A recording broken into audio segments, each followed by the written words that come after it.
ಮೇ ಮತ್ತು ಜೂನ್ ಮಾಹೆಯ ಪಡಿತರ ಆಹಾರ ಧಾನ್ಯವನ್ನು ಮೇ ಮಾಹೆಯಲ್ಲಿಯೇ ವಿತರಣೆ ಮಾಡಲು ರಾಜ್ಯಗಳಿಗೆ ಕೇಂದ್ರ ಸರ್ಕಾರ ಸೂಚಿಸಿದೆ. ಕೇಂದ್ರ ಸರ್ಕಾರವು ದೇಶದಲ್ಲಿ ಮುಂಬರುವ ಖರೀದಿ ಋತುವಿನ ಹಿನ್ನೆಲೆಯಲ್ಲಿ ಮತ್ತು ಪರಿಣಾಮಕಾರಿ ಲಾಜಿಸ್ಟಿಕ್ ಮತ್ತು ಸಂಗ್ರಹಣೆಗಾಗಿ ರಾಜ್ಯಗಳು ಎದುರಿಸುತ್ತಿರುವ ಅಡಚಣೆಗಳಿಂದಾಗಿ ಎನ್ಎಫ್ಎಸಿ ಅಡಿಯಲ್ಲಿ ಮೇ ಮತ್ತು ಜೂನ್ ಮಾಹೆಗಳ ಆಹಾರ ಧಾನ್ಯ ಹಂಚಿಕೆಯನ್ನು ಮುಂಗಡವಾಗಿ ಎತ್ತುವಳಿ ಮಾಡಿ ಕೂಡಲೇ ವಿತರಣೆ ಮಾಡುವಂತೆ ರಾಜ್ಯಗಳಿಗೆ ನಿರ್ದೇಶನ ನೀಡಿದೆ. ಕೊಡಗು ಜಿಲ್ಲೆಯ ಪ್ರತಿ ಅಂತ್ಯೋದಯ ಪಡಿತರ ಚೀಟಿಗೆ ಮೇ ಮತ್ತು ಜೂನ್ ತಿಂಗಳ 70 ಕೆಜಿ ಅಕ್ಕಿ ಮತ್ತು PHH BPL ಪಡಿತರ ಚೀಟಿಯಲ್ಲಿನ ಪ್ರತಿ ಫಲಾನುಭವಿಗೆ ಮೇ ತಿಂಗಳ 5, ಜೂನ್ ತಿಂಗಳ 5 ಕೆಜಿ ಸೇರಿ ಒಟ್ಟು 10 ಕೆಜಿ ಅಕ್ಕಿಯನ್ನು ಉಚಿತವಾಗಿ ವಿತರಿಸಲಾಗುತ್ತದೆ.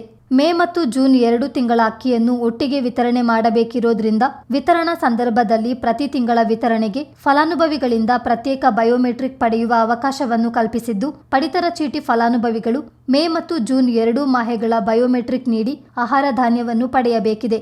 ಆಹಾರ ಧಾನ್ಯಗಳನ್ನು ಹಣಕ್ಕಾಗಿ ಪಡಿತರ ಚೀಟಿದಾರರು ಮಾರಾಟ ಮಾಡುವುದಾಗಲಿ ಅಥವಾ ಸಂಗ್ರಹಣೆ ಮಾಡುವುದು ಕಂಡುಬಂದಲ್ಲಿ ಅಂತಹ ಪಡಿತರ ಚೀಟಿದಾರರಿಗೆ ವಿತರಿಸಲಾದ ಆಹಾರ ಧಾನ್ಯಗಳಿಗೆ ಮುಕ್ತ ಮಾರುಕಟ್ಟೆ ದರಕ್ಕೆ ಅನುಗುಣವಾಗಿ ದಂಡ ವಿಧಿಸಲಾಗುತ್ತದೆ ಮತ್ತು ಆ ಪಡಿತರ ಚೀಟಿಯನ್ನು 6 ತಿಂಗಳ ಅವಧಿಗೆ ಅಮಾನತುಗೊಳಿಸಲಾಗುವುದು ಎಂದು ಆಹಾರ, ನಾಗರಿಕ ಸರಬರಾಜು ಮತ್ತು ಗ್ರಾಹಕರ ವ್ಯವಹಾರಗಳ ಇಲಾಖೆಯ ಉಪನಿರ್ದೇಶಕರು ತಿಳಿಸಿದ್ದಾರೆ.